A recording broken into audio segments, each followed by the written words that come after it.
आजादी आने के पहले एक महान योगी भारत के हुआ करते थे, महर्षि अरविंद। भारत को विश्व गुरु बनाएगा।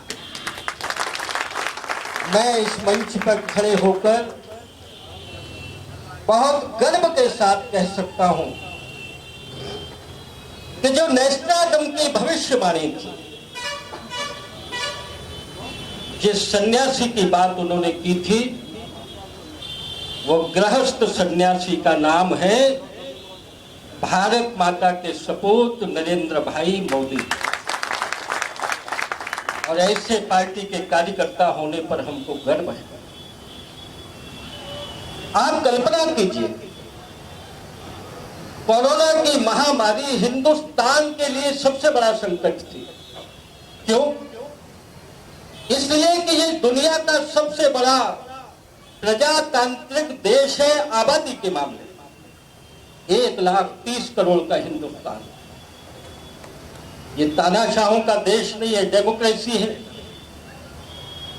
अगर इस देश की गद्दी पर मनमोहन सिंह प्रधानमंत्री रहे होते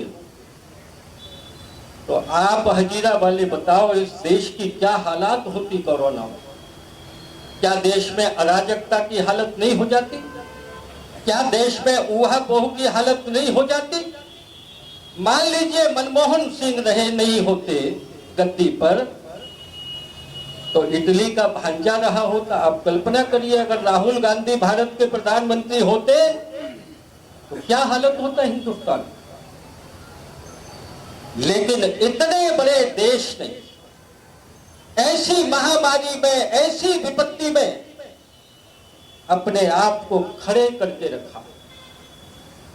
इसलिए कि घर घर में ये चर्चा है, इस देश का जो परिवार है ना, हिंदुस्तान, उसका मुखिया दिल्ली में बैठा है। इसलिए घबराने की कोई जरूरत नहीं है।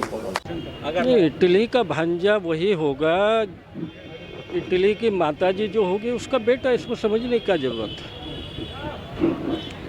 मैंने कोरोना महामारी के समय जो देश में विश्वास जागा प्रधानमंत्री जी के कारण, उसका उदाहरण दिया। और देश आज भी प्रधानमंत्री जी के कारण संयम और विश्वास को खो नहीं रहा है। ये छोटी उपलब्धि नहीं है। भारत जैसे 130 करोड़ के प्रजातंत्र में किसी प्रकार की अराजक स्थिति पैदा नहीं होनी।